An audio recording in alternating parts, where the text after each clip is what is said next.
So in this video, we're going to talk about what creates left to right and right to left ball patterns. Now, we're going to do this from the point of view of a right-handed player. So if you are a left-handed player, simply reverse the references or the terms that we use.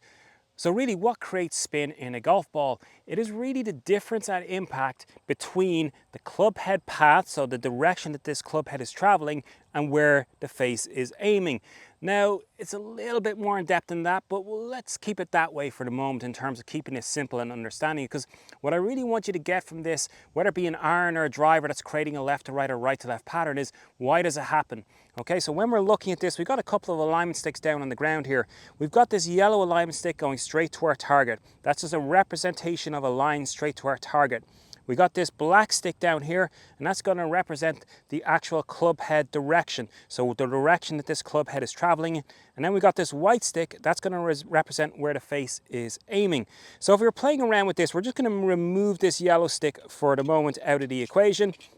And that leaves us with the black stick, which is the direction that the club head is traveling, and the white stick, which is where the face is aiming.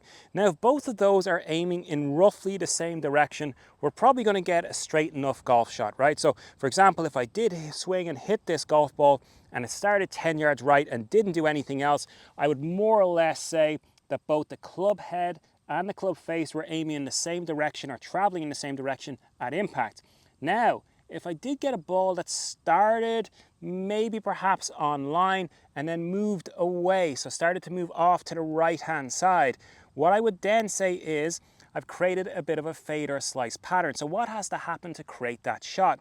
So in essence, to create something that curves from left to right, all I really need is the face, which is the white stick, to be aiming further right than the club direction, which is the black stick. So if I represent that with the club head as it comes down, it's traveling in the direction of the black stick, but the face is actually aiming along the white stick. So I have that club traveling further left than the face is aiming at impact, and that is going to create some semblance of a fade or a slice pattern.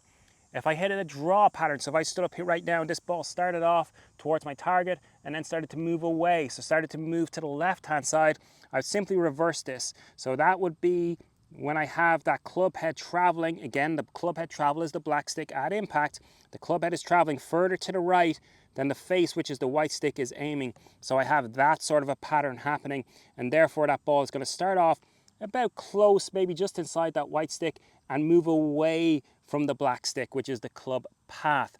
So very, very importantly, it's a mixture of the club path direction at impact, which way is this traveling, left to right, right to left, straight, etc., and where is that face aiming. To hit a fade pattern, I need the club head to be traveling further left at impact than the face is aiming.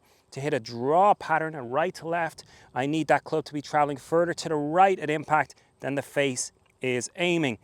Now, when we're looking at little guidelines that might help us, always remember this: the ball will move away from the club head path direction. So wherever that club head is traveling at impact, more often than not, that ball will tendency to curve away from that direction. And really importantly, looking at the face and the club head path, that relationship, the club head itself, the face at impact, is about 75% of the influence of where that ball starts. The path, the direction the club head is traveling in, is only 25%. So again, just starting off with those really fundamental basics, no matter what club is in our hand, why do we hit a fade? Why do we hit a draw? At the bottom end of it, no matter what we've done with body, orientation, arms, hands, all of that stuff, really at the heart of it, at impact, if I've hit a fade, that club head is traveling further left than the face is aiming at impact. If I hit a draw, that club head is traveling further right than the face is aiming at impact. So with those ideas in mind, if I did, for example, hit a fade or a slice and I want to change it, I would have to get this club head to travel further right than the face is aiming at impact, create more of that type of a pattern to kind of rectify or change it. So really starting off with that very, very fundamental understanding: what creates a fade, what creates a draw or a slice or a hook, whichever phrasing you want, and then how do I really remedy it. So that's the tools that we'll come up with. And now we're going to talk about the technical side of things. So what in our swing might create those scenarios that we've just discussed, but really starting with the understanding, the laws, the ball flight laws of what creates those patterns.